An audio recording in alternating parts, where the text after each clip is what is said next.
Alberto Chissano, ancien président du Mozambique. Monsieur Abdoulaye Bathily, ancien ministre d'État de la République du Sénégal.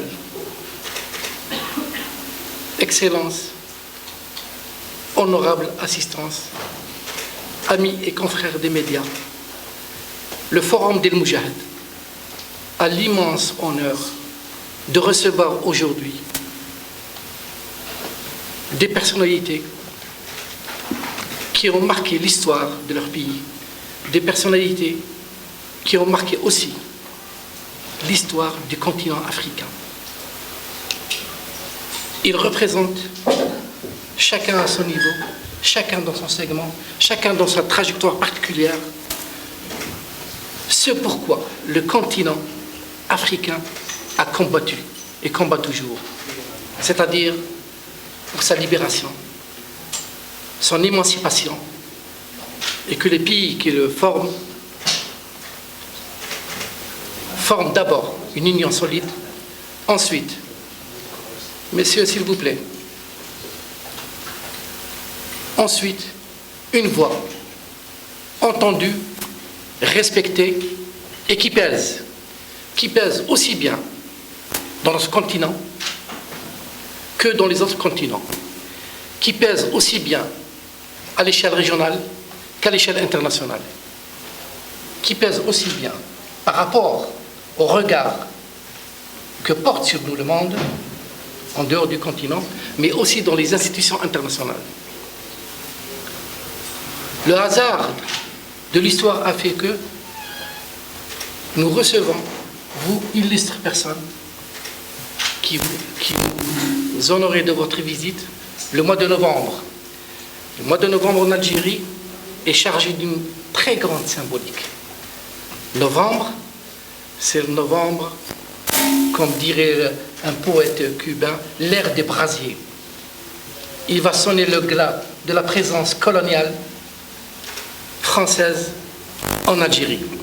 Des femmes et des hommes se sont levés, ont pris les armes pour bouter hors de nos frontières un colon qui s'est cru installé à jamais sur notre terre. Bien sûr, il n'y a pas eu que les armes.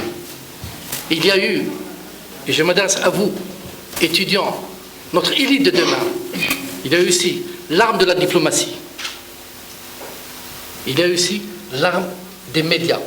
Vous êtes ici, messieurs, honorable assistance, au siège d'El Moudjahid, dans le Forum de la mémoire d'El Moudjahid, un journal emblématique, historique, dont le seul nom claque dans l'histoire.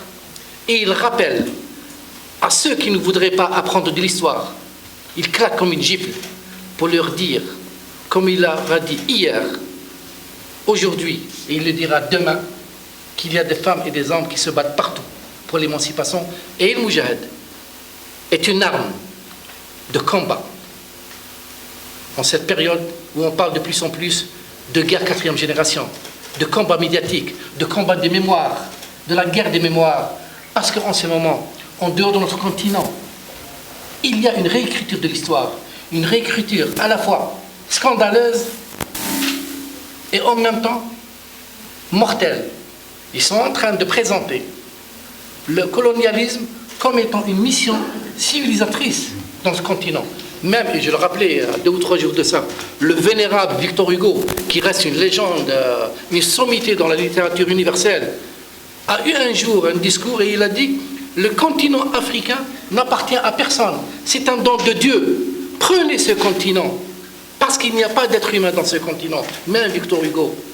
Et donc, quand on voit des Sarkozy ou des Emmanuel Macron et d'autres petites personnes qui ne sont pas nourries de l'histoire, qui ont une inculture de l'évolution de l'humanité, reproduire avec les mots de la pauvreté intellectuelle, sans argument, cette idéologie, on ne peut que être rassuré d'avoir un journal de cette trempe.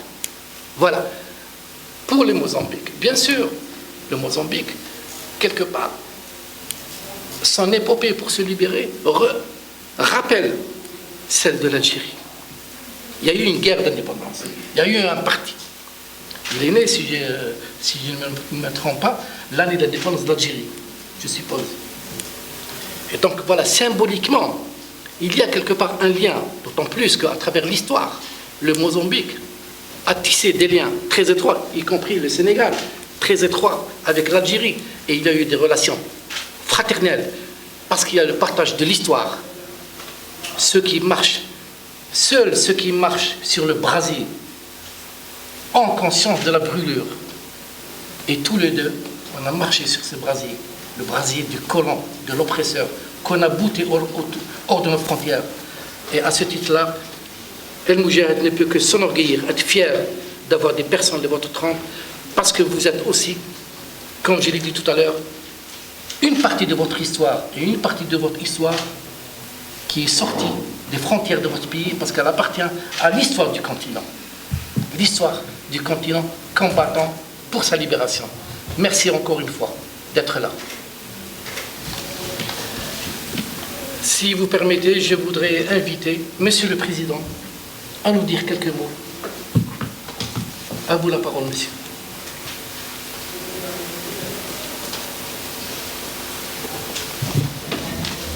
Monsieur le PDG d'El Moudjahid, plutôt je le dirais camarade,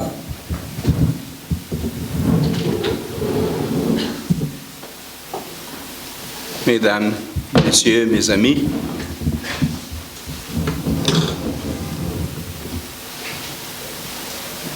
nous sommes ravis d'être dans ce forum.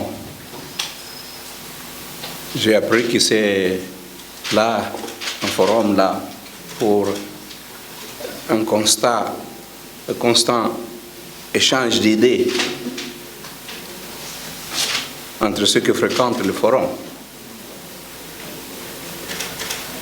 Et c'est le forum de El Moudjahid, c'est-à-dire basé sur le passé. Vous discutez des victoires. Ce n'est pas pour pleurer, mais pour souvenir.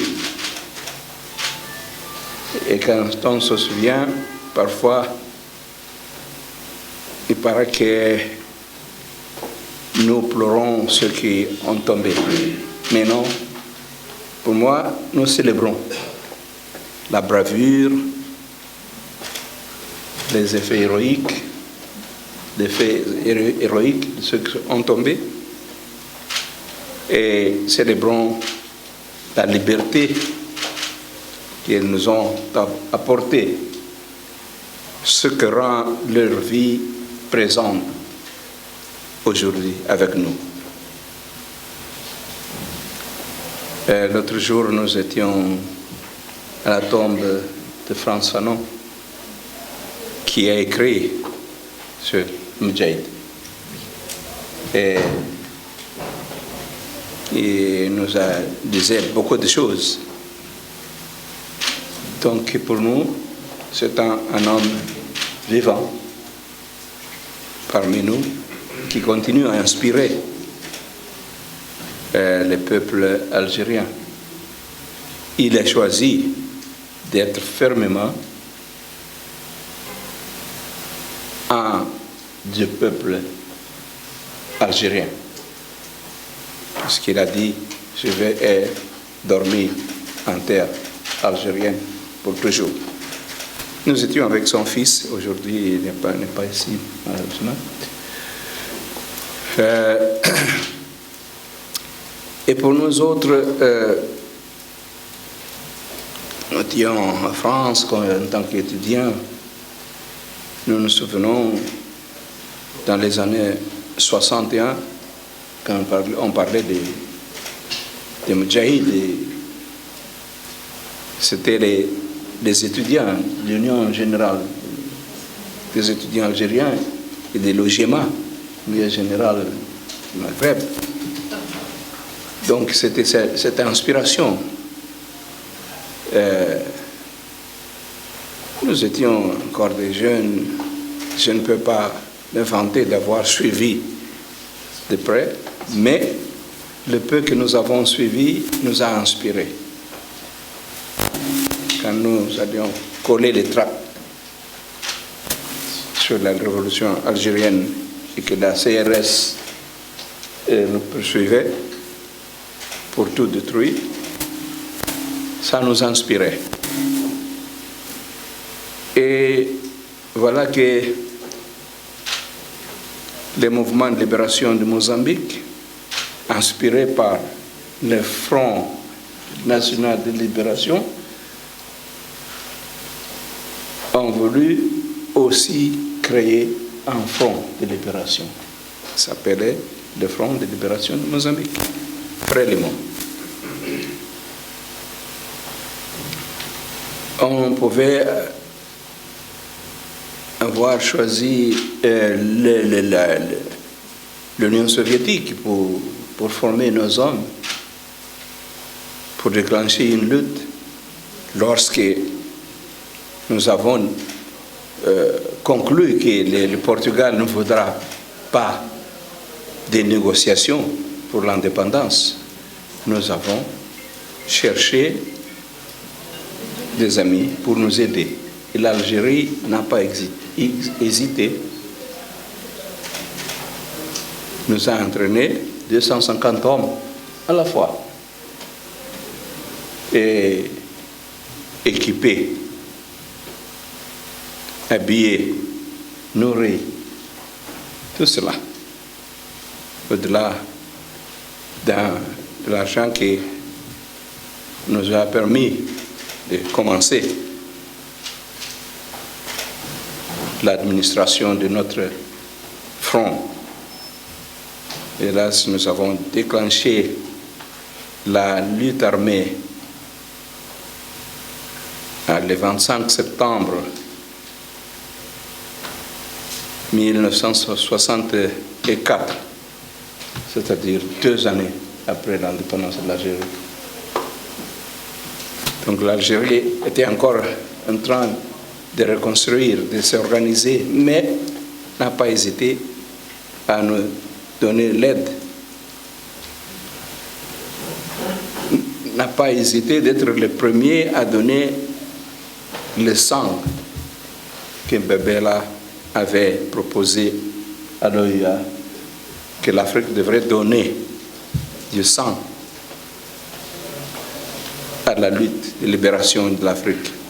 Il appelait les banques de sang, ce qui a créé le comité de libération de l'OUA. Donc, nous avons ouvert ici une représentation permanente. D'abord, ceux qui ont reçu les camarades qui sont venus pour nous entraîner. Et puis, ça a continué pour l'accompagnement de la lutte, mais aussi pour nous permettre de divulguer les mal du colonialisme portugais en Europe, puisque l'Algérie est prête, et le Moudjahid a joué un rôle très important pour parler de notre lutte.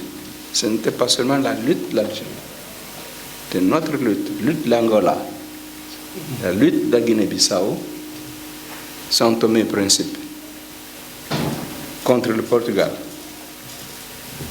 Aller au-delà pour prendre des positions des mouvements progressistes de l'Afrique ailleurs. Et quand les manœuvres de De Gaulle étaient là pour maintenir le néocolonialisme en Afrique, donner un semblant d'indépendance, c'était la presse, les médias algériens ont joué un rôle. Et ça a évolué jusqu'à ce qu'on a connu la révolution africaine, qu'on a eu des camarades comme Aquino de Bragança qui collaboraient avec la révolution africaine.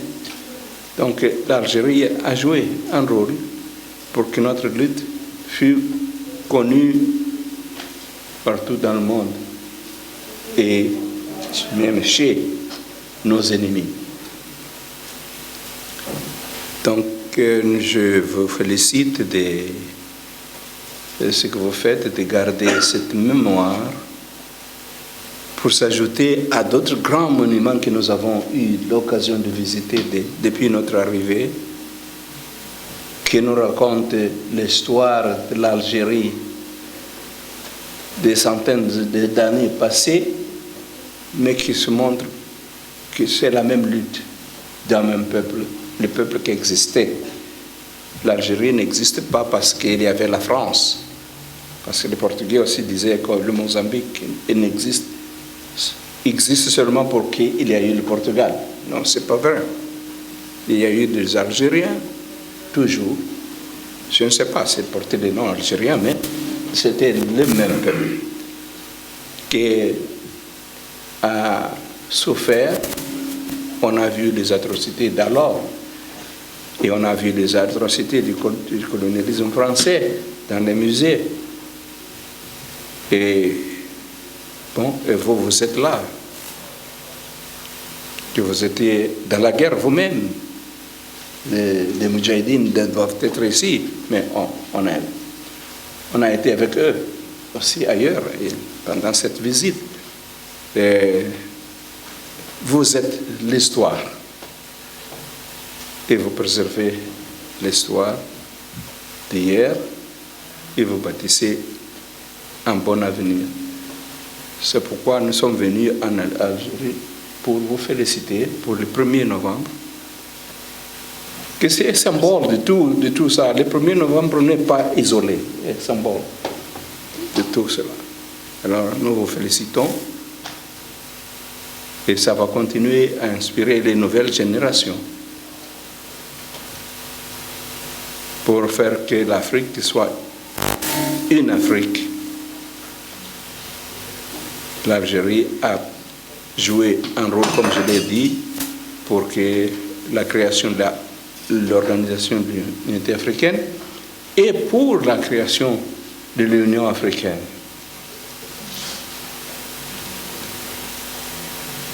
Toujours à côté des peuples qui luttent pour leur indépendance. Merci. Merci beaucoup pour ces mots. Merci. Monsieur le ministre. Merci beaucoup, Monsieur le Président Directeur Général de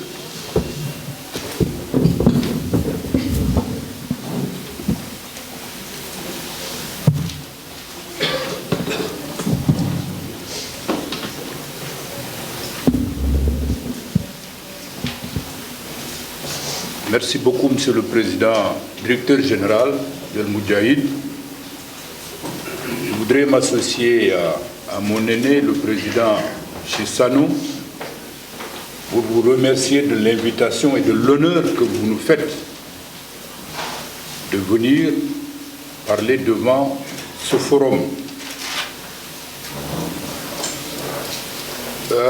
El Moudjahid résonne pour toute notre génération comme la voie de la libération du continent. Le président et moi, un peu moins, nous appartenons à la même génération des années 60, au cours desquelles nous avons pris conscience de la nécessité de la libération, de l'indépendance du continent africain. Le déclenchement de la lutte armée de libération par le Front de libération nationale le 1er novembre 1954 est un événement fondateur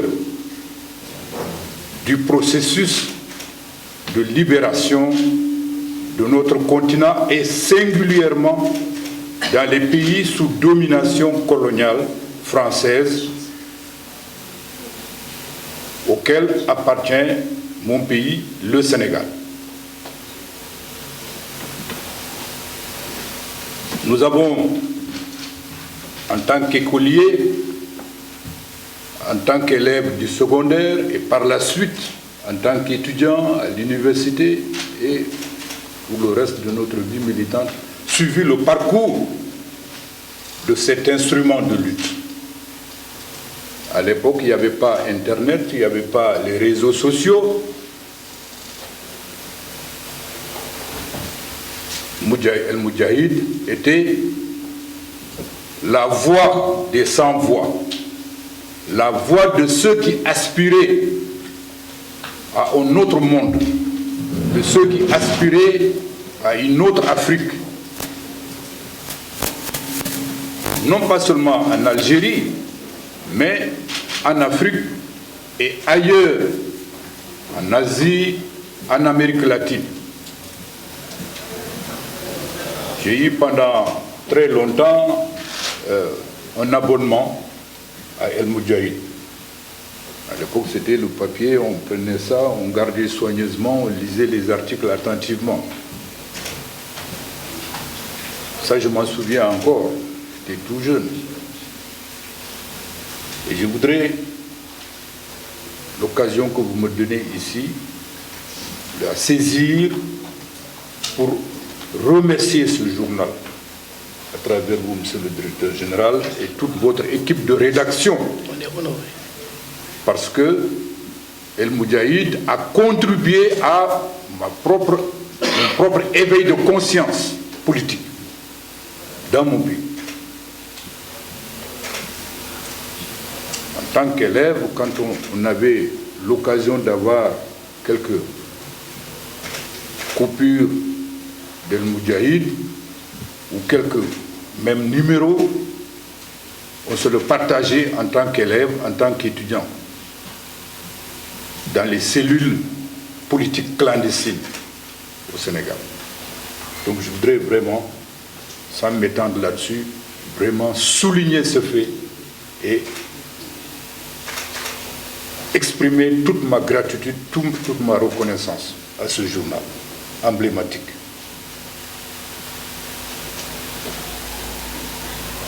La lutte du Front de Libération Nationale, je l'ai dit tout à l'heure, a été un événement fondateur du processus de libération. Le président Chissano l'a dit tout à l'heure, le rôle que l'Algérie a joué dans le cadre de la solidarité avec les peuples des colonies portugaises. Mais au-delà, dans la sphère où je me trouvais, dans les colonies françaises,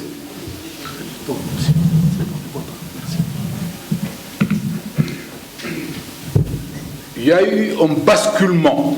Le 1er novembre a constitué un basculement dans le processus de lutte. Il a entraîné une modification du rapport des forces entre le colonisateur et les peuples dominés, notamment dans les pays sous domination française. J'étais à l'école secondaire lorsqu'on parlait de ce qui se passait ici pendant la lutte.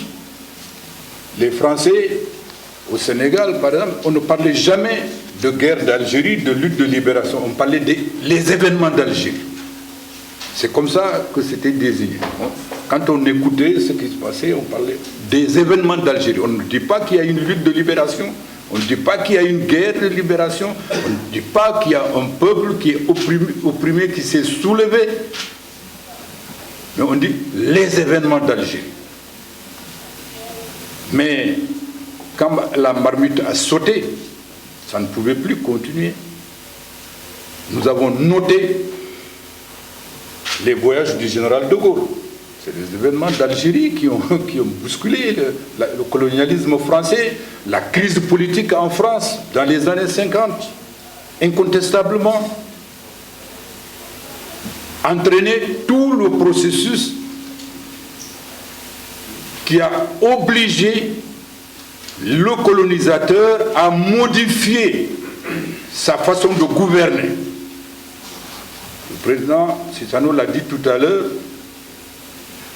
sous la pression de la lutte du Front de libération nationale d'Algérie, le colonialisme français était obligé de se réadapter pour ne pas tout perdre.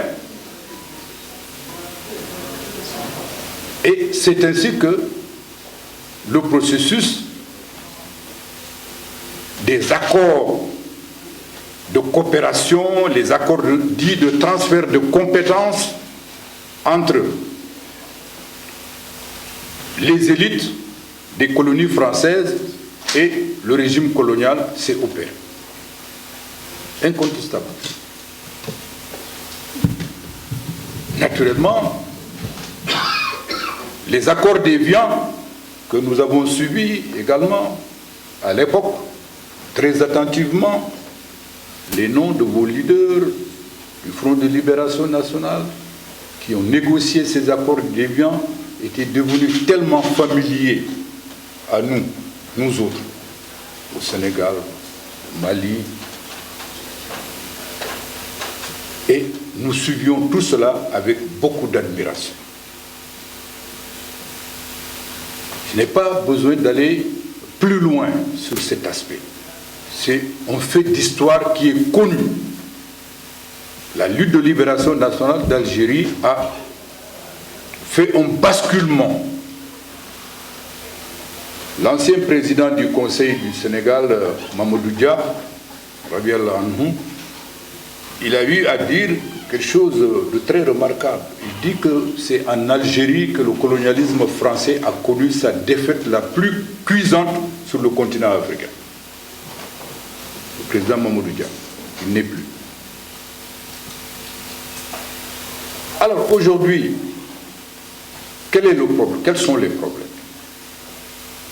Monsieur le directeur général, vous avez évoqué la question de l'histoire. Moi, je suis historien de métier. Je fais de la politique, mais mon métier, ma profession, c'est l'histoire. Aujourd'hui, non seulement les historiens sont interpellés, mais les citoyens sont interpellés. C'est un enjeu majeur de nos sociétés aujourd'hui. L'appropriation de notre histoire, la prise de conscience de notre place dans le temps, dans l'espace, dans l'évolution de l'humanité. C'est un enjeu colossal.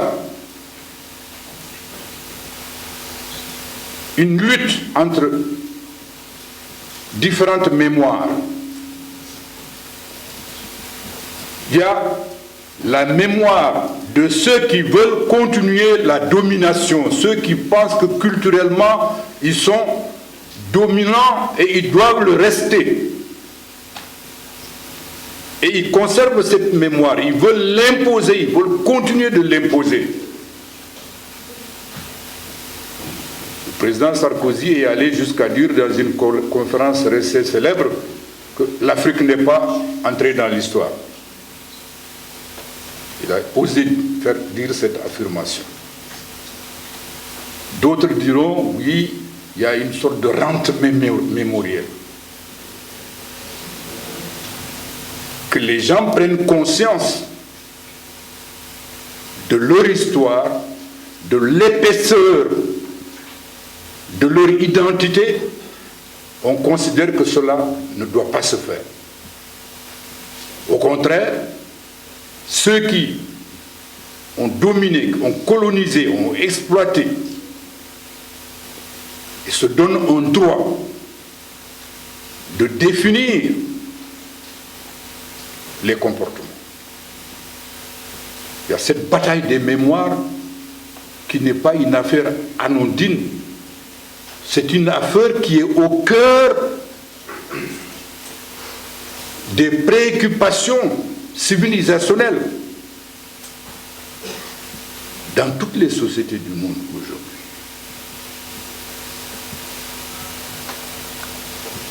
Un historien disait que l'histoire, c'est cette science qui unit l'étude des morts à celle des vivants.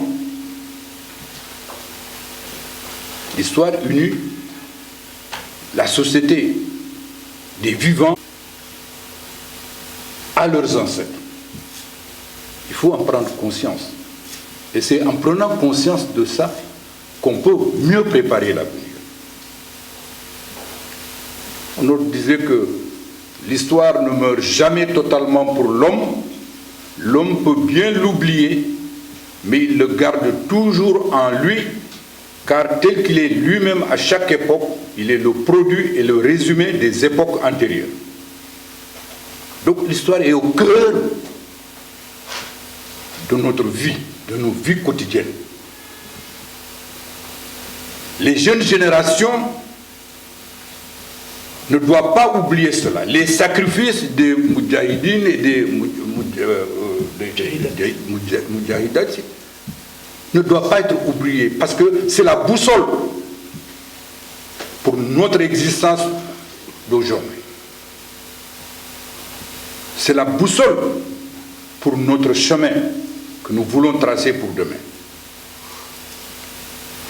Et c'est pourquoi le 1er novembre est un événement historique, non seulement pour l'Algérie, mais pour nous tous, Africains, pour l'humanité dans son ensemble.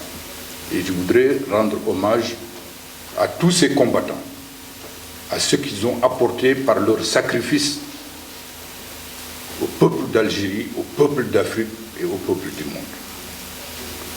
L'autre dimension, où est-ce que nous sommes aujourd'hui? L'Afrique fait face à des défis énormes. Il y a une corrélation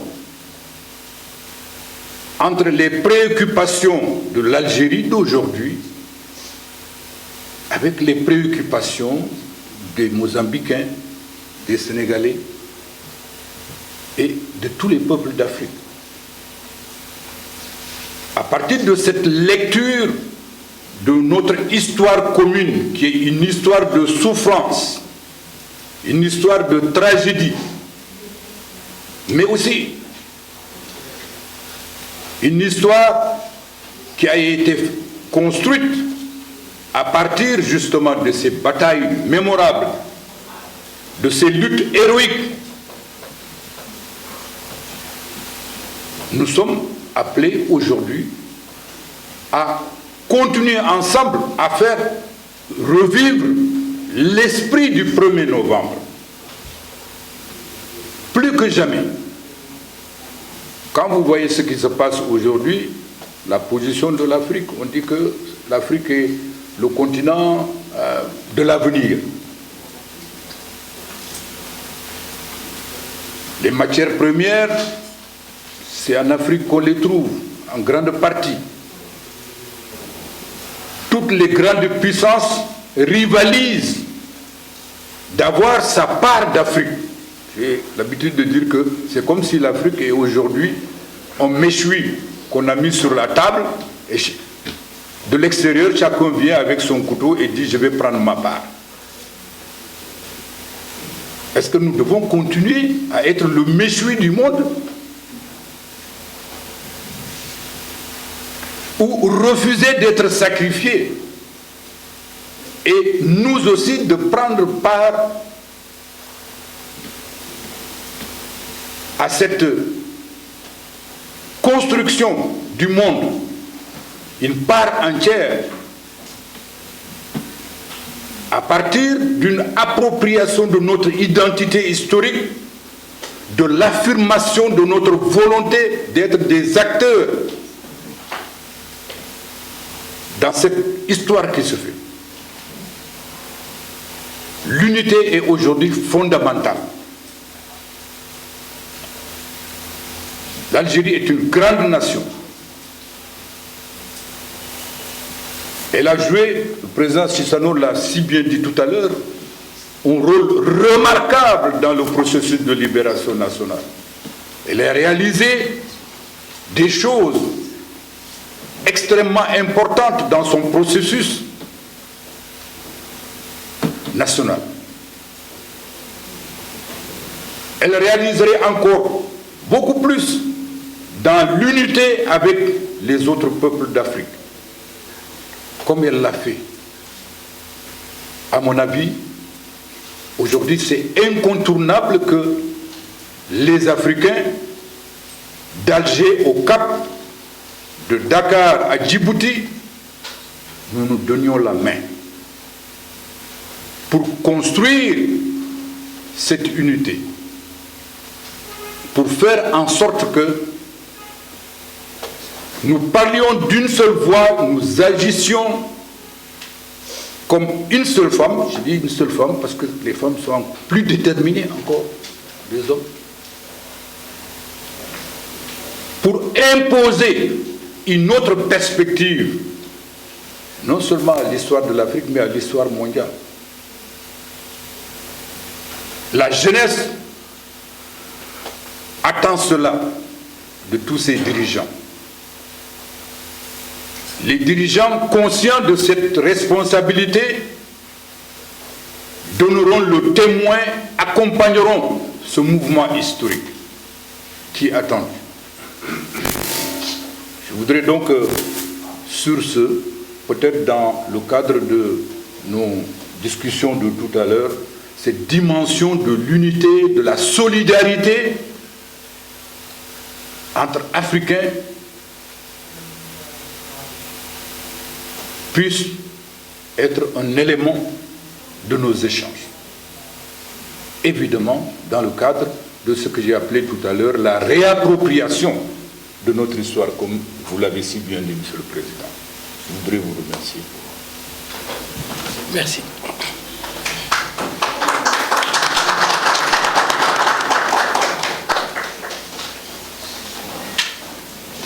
Pour Alger, pour l'Algérie, une phrase célèbre colle à jamais à l'histoire de l'Algérie.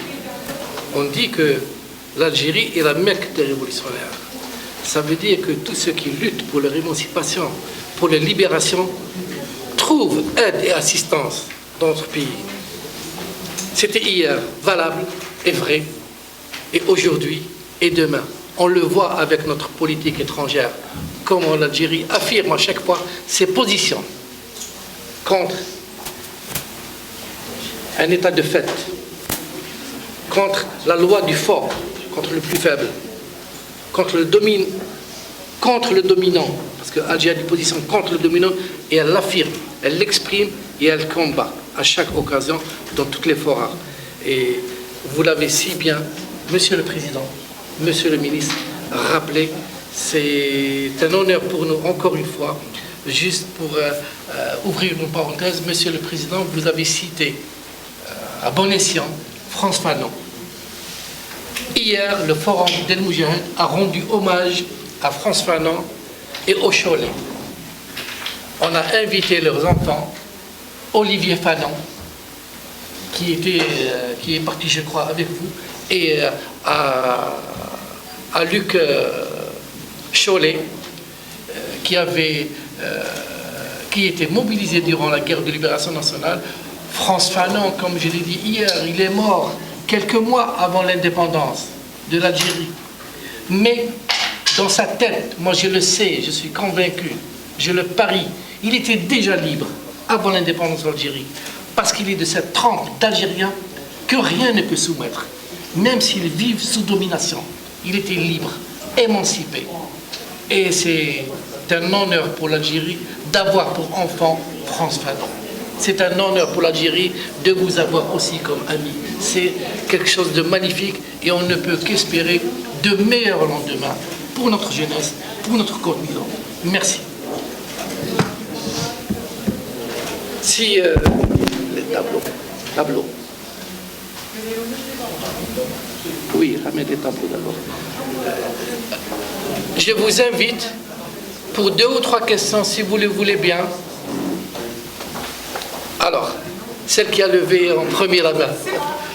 C'est vous. Allez-y. Bonsoir, c'est Nina Makassi pour L24. Déjà, j'aimerais dire merci pour cette initiative. Ça fait longtemps qu'on n'a pas parlé du panafricanisme, ça fait longtemps qu'on n'a pas parlé de notre continent. Parlez doucement. Je n'ai pas besoin du micro. Pour le débit lentement. Parlez lentement parce que nous autres ne sommes pas des francophones. Hein. Vous le parlez très bien, Monsieur le Président. Alors, j'ai 2 questions. Ma première question, on a connu les luttes anticoloniales, on a eu cette période de lutte anticoloniale. Aujourd'hui, c'est les luttes anti-impérialistes qui s'imposent au continent africain. Sauf qu'elles bloquent. On n'arrive pas à émettre cette vitesse, cette volonté d'aller ensemble vers ces luttes anti-impérialistes. Je vous pose la question aujourd'hui, pourquoi on n'arrive pas à émettre cette volonté d'en finir avec l'impérialisme et toutes les questions qu'il traîne. Ma deuxième question, il y a beaucoup de sujets qui aujourd'hui sont pressants dans le continent africain, notamment l'accaparement des terres, l'appropriation culturelle, le franc CFA par exemple dans les pays ouest-africains. Ces luttes devraient être des luttes panafricaines. Tous les pays de l'Union africaine qui devraient s'en charger. Pourquoi aujourd'hui l'Union panafricaine tarde à émettre ? Elle bloque aussi sur même des questions de souveraineté comme l'accaparement des terres et l'accaparement des eaux. Ma troisième et dernière question, c'est sur la transmission. On arrive à une sorte de gap entre 2 générations. Il y a une génération qui arrive, qui ne connaît pas son histoire, qui ne connaît pas ce passé glorieux, qui le voit comme une chimère, avec une génération qui est très fière de ce passé, mais qui a raté quelque part un gap, désolé de le dire de cette façon. Comment on peut corriger cela pour pouvoir regarder vers l'avenir de l'Afrique? Merci.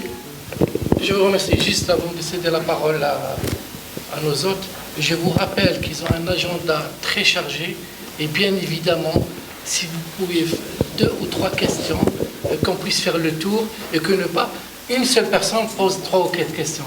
Essayez de faire court pour permettre à nos invités de répondre au maximum de questions, mais aussi de satisfaire à leur agenda.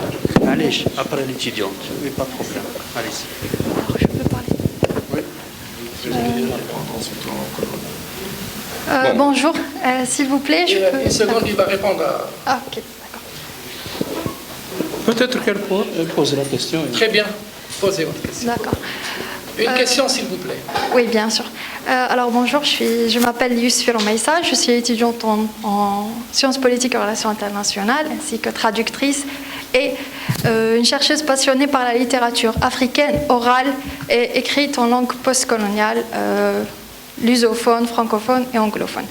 Alors, ma question se présente au président du Mozambique. Alors, votre Excellence, vous savez que les années 50... vous m'écoutez pas? J'essaye d'enlever la bavette. Peut-être que ça va être clair comme ça. Je n'ai pas entendu. Posez votre question, s'il vous plaît. D'accord.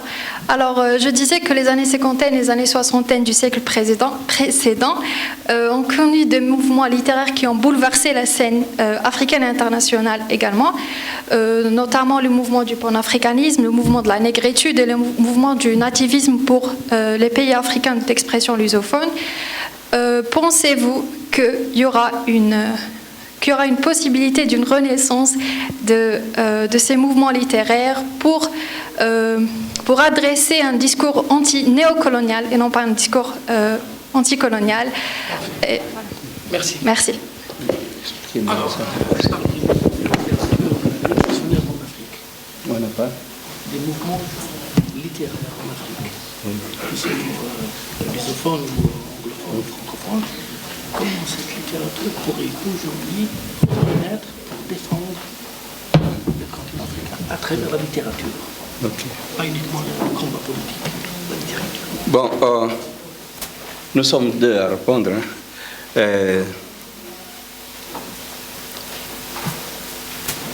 Je crois que la lutte que nous avons commencée dans les années 57 ou 56, et après ça a débuté avec l'indépendance du Ghana, et puis ça a continué, n'est pas terminé. Nous avons eu une indépendance politique et plusieurs pays ont eu l'indépendance sur un plat, dans un plat qui les a été donné. Il y en a de ceux comme l'Algérie qui ont arraché cette indépendance, ont conquis, comme le Mozambique, qui ont conquis l'indépendance. Mais il y a beaucoup de pays qui n'ont pas fait. Nous avons vu la Guinée, Conakry, qui a dit non à De Gaulle. Qu'est-ce qu'ils ont fait de la Guinée? On a vu le Mali, qui souffre encore aujourd'hui, il avait dit non. Et les autres, leur développement peut être comparé au développement de Mozambique, qui est venu après.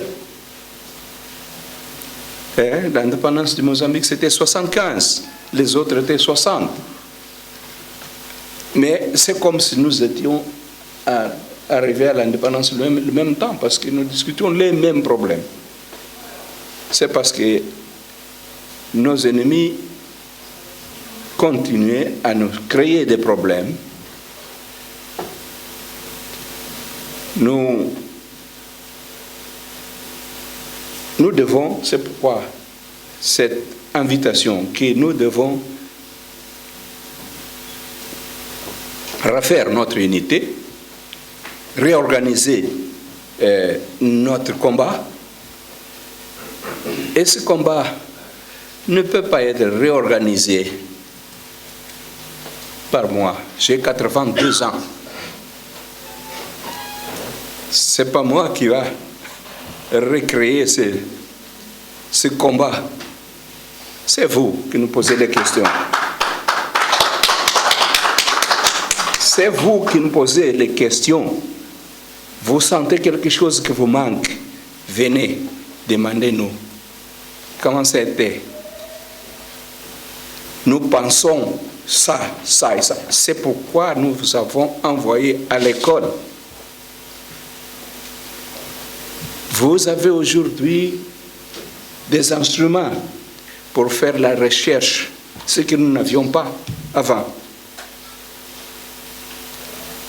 Et pour trouver comment vivent les autres nations, quels sont les problèmes en Afrique. On n'avait pas ça. Aujourd'hui, vous avez ça. Il y a des dirigeants qui, enfin, leur pensée était basée sur la pensée du colonisateur. Et qui dit, bon, moi je pense comme De Gaulle, moi je pense comme Mitterrand, moi je pense comme, je ne sais pas qui, comme Carter,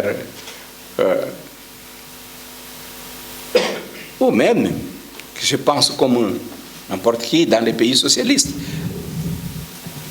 Très peu ont des références de chez eux, de leurs histoires, et pour développer. Donc moi, j'ai fait appel à la jeunesse de chercher les réponses. C'est vous qui avez l'énergie aujourd'hui. Faites travailler cette énergie pour que les trains puissent aller de l'avant. Aujourd'hui, ce sont des trains à grande vitesse. C'est vous qui connaissez. Même pourquoi un train peut avoir cette vitesse? C'est vous.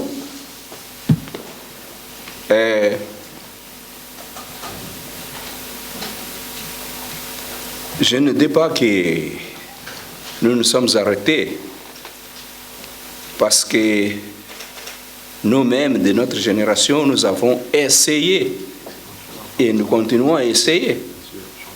voyez, pour ne pas aller trop loin,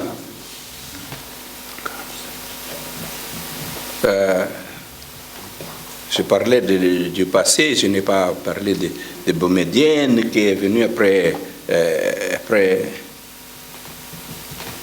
Bembella, et puis Boumedienne qui a continué à faire des choses. Et puis, jusqu'à nos jours que nous avions Bouteflika, un des Moudjahidines, qui a coopéré, a fait tout, a pensé pour renouveler cette union panafricaine, pour donner une autre dimension. Il a écrit ses pensées. Et ça a tombé qu'il a écrit en même temps que le président du Nigeria. Et en même temps que le président de l'Afrique du Sud. Et il voulait une nouvelle façon de faire un partenariat pour nous faire des pays indépendants, point de vue économique. Les résultats, c'était ce qu'on a appelé la NEPAD. Ça veut dire qu'il y a un effort. Mais, comme je l'ai dit, la marche n'est pas facile. N'est pas facile. Venez, jeunes, posez-nous des questions, mais donnez-nous votre pensée. Qu'est-ce qu'on peut faire? Ce n'est pas de pointer les doigts, ces vieux-là ne font rien. Donc, ils sont vieux. Donc, c'est ma réponse. Et sur la littérature, il y a des mouvements. Il y a des mouvements littéraires. Malheureusement, nous avons plusieurs langues. Nous, au Mozambique, par exemple, nous avons eu à adopter la langue portugaise comme la langue officielle. C'est donc dans cette langue que les écrivains écrivent. Le mouvement littéraire était un peu lent, mais aujourd'hui, ça revient. Et vous diriez que peut-être, Batili va me corriger, peut-être que ce qui manque, ce sont ces clubs de penseurs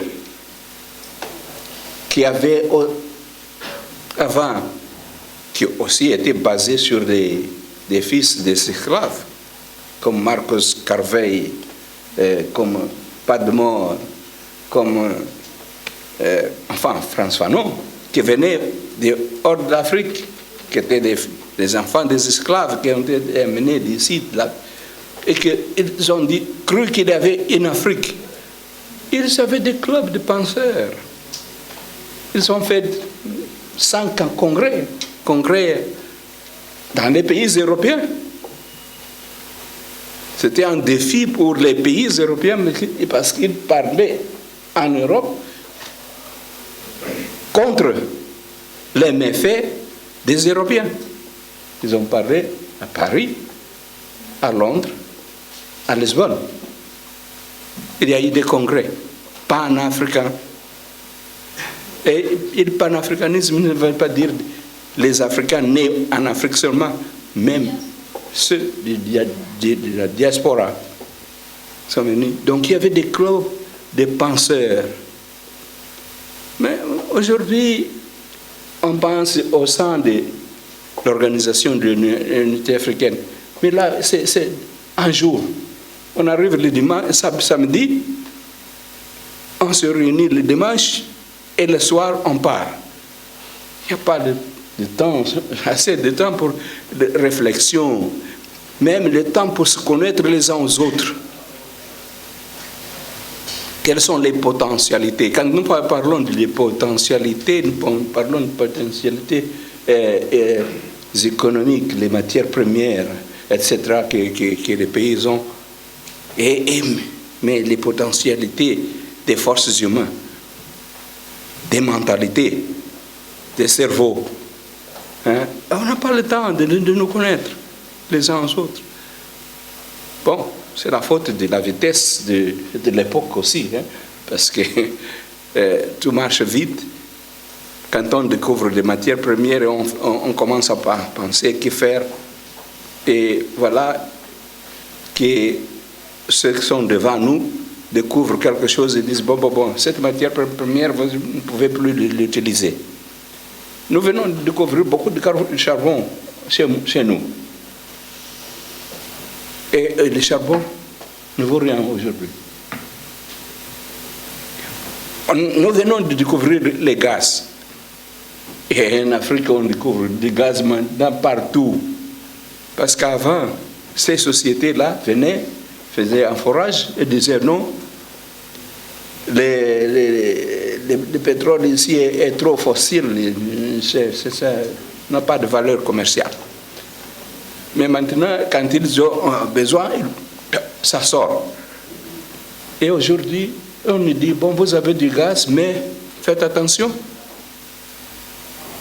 Parce que le gaz aussi va être considéré comme un polluant. Bon, il y a eu cette conférence à Glasgow maintenant. Notre délégation a plaidé avec eux en disant, bon, nous raillez très vite et ne nous empêchez pas d'utiliser le gaz. Nous venons de le découvrir maintenant. Alors, il faut qu'il soit la matière de transition pour nous. Nous ne pouvons pas sauter pour autre chose.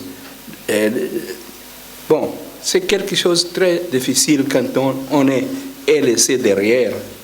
Parce que ceux que nous combattons font tout pour nous laisser derrière. C'est pourquoi j'ai fait appel à vous, les jeunes, qui êtes allés aux écoles pour apprendre la science, la technique, la technologie, de faire vos efforts pour servir vos nations. Regardez vos matières primaires qui sont en Algérie, au Mozambique, au Congo, n'importe où en Afrique. Prenez ça comme votre matière première et développez-le au maximum. Patidi, j'ai essayé de répondre. Je crois que M. le Président a répondu à l'essentiel des questions. Juste une petite considération. Je crois qu'aujourd'hui, on ne peut pas dire qu'il y a un blocage des luttes anti-impérialistes. Il y a un nouveau processus qui est en cours. Le contexte des luttes d'hier ne sont pas celui d'aujourd'hui. Les formes de lutte aussi sont différentes.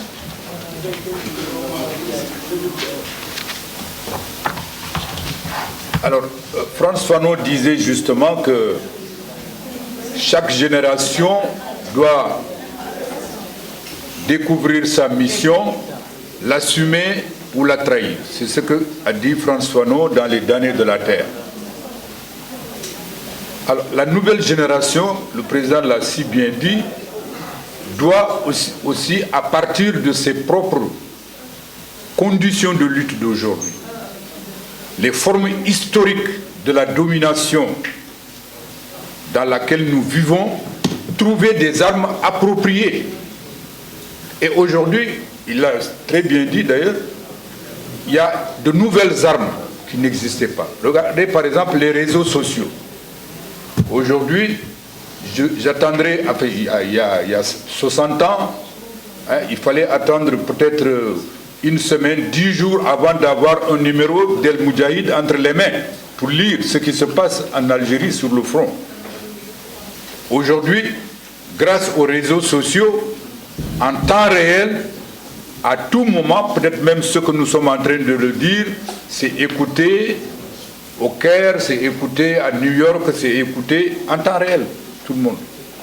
Donc, il faut mettre à profit ces nouvelles conditions de lutte, ces nouvelles possibilités qui décuplent nos capacités pour organiser les luttes. Et je crois que d'ailleurs, c'est ce qui se fait quand je vois par exemple les mouvements de la société civile, comment ça s'est développé dans les pays et sur le continent africain. C'est quelque chose d'extraordinaire que dont notre génération ne pouvait même pas rêver.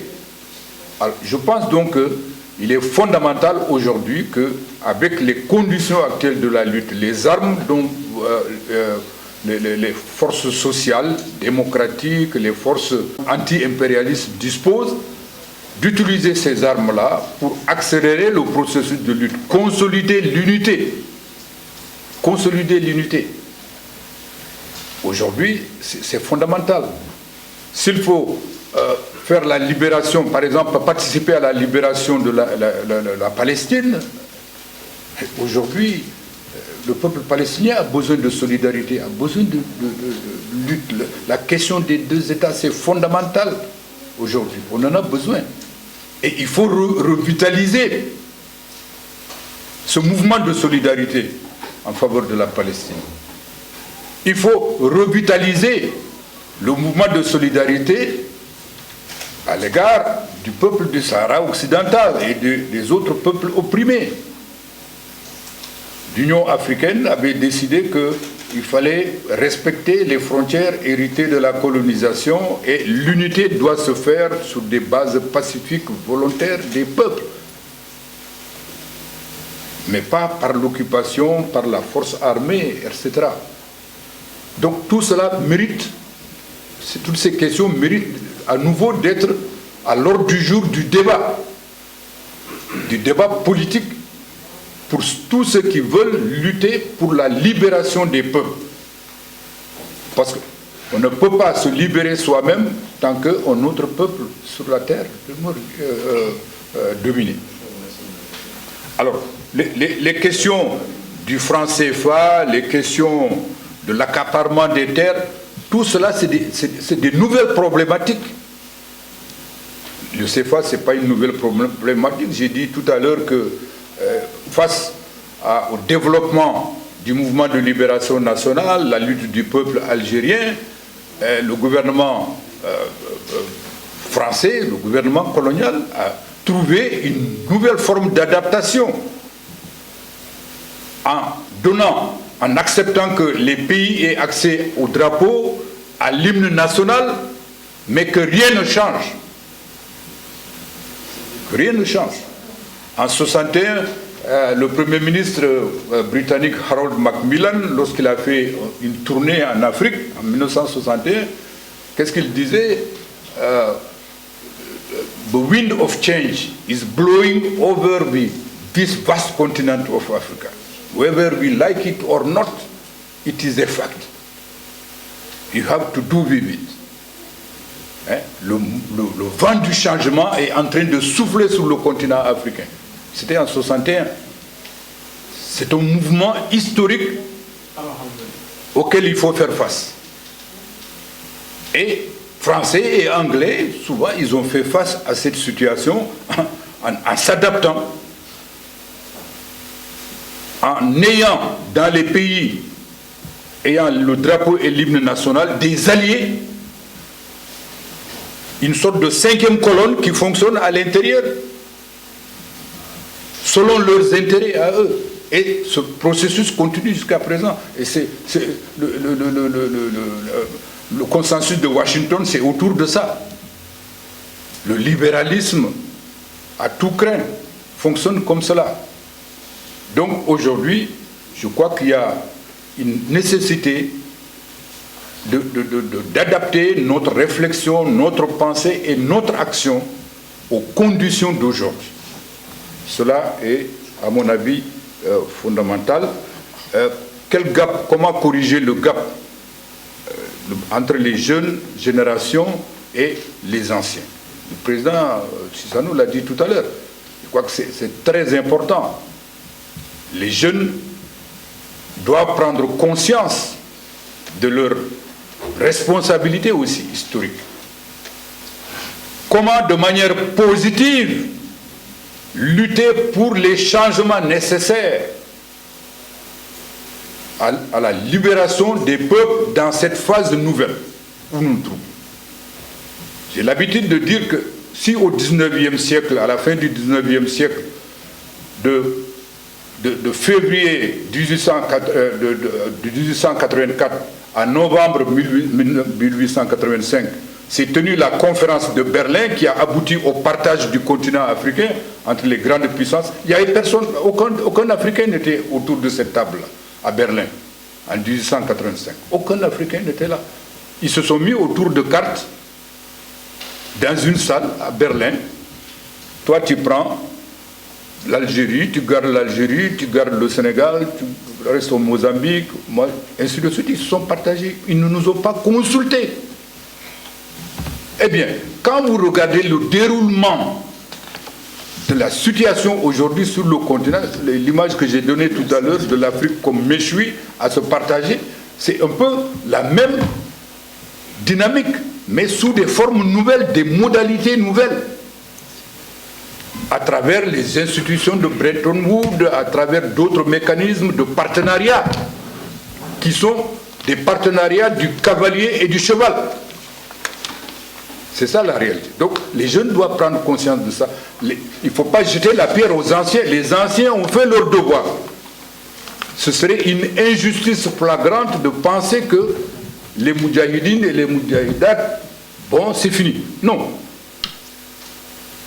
Chacun doit s'armer de leur esprit dans les temps nouveaux où nous nous trouvons pour écrire une nouvelle page. Inventer une nouvelle épopée en s'inspirant de l'épopée des anciens. Il faut une chaîne de transmission. Je crois que c'est ça aujourd'hui qu'on demande à la jeunesse.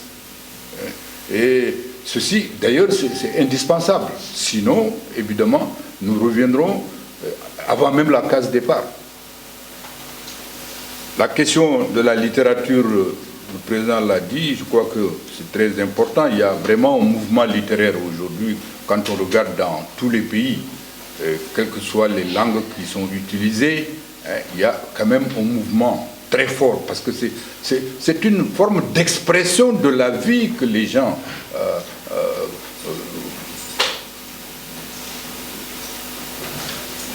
auxquels les gens sont confrontés au quotidien. Il y a une littérature d'expression portugaise, une littérature d'expression dans certaines langues de communication, que ce soit en arabe, que ce soit en français, mais également dans certaines langues nationales, quand vous allez dans beaucoup de pays aujourd'hui d'Afrique.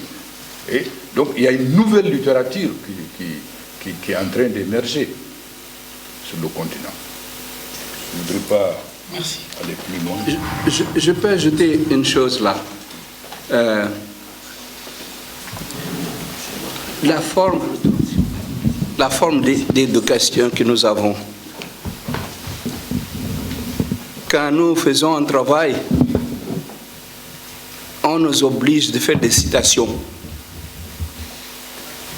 Vous citez un Français qui a écrit ceci et cela. Il faut le citer. Si vous ne citez ça pas ça, vous êtes en culte. Alors, parfois ça nous coupe la tendance de penser par nous-mêmes à la base de nos réalités dans nos pays, pour que nous aussi soyons cités par les autres. Il faut étudier les réalités. C'est pourquoi je parlais des penseurs, des clubs de penseurs qui pensent. Mais une fois, on cite parce qu'un tel a dit, Chissano a dit ceci, Chissano a dit cela. Mais il faut penser. C'est ce que je voulais ajouter ça. Merci beaucoup, Monsieur le Président. Monsieur le ministre, permettez au journal El Moujahid, nous avons gardé un souvenir très fort par vos paroles, par votre présence, et à son tour, El Moujahid voudrait être honoré de vous offrir, à vous tous les deux, Monsieur le Président, Monsieur le ministre, ce tableau avec El Moujahid et puis c'est les combattants contre l'envahisseur.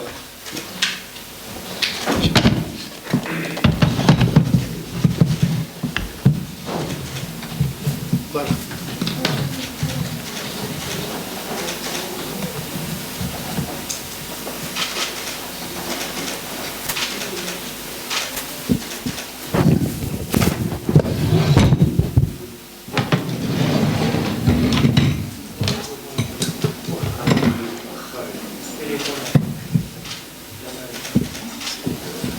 Merci beaucoup. Merci. Merci.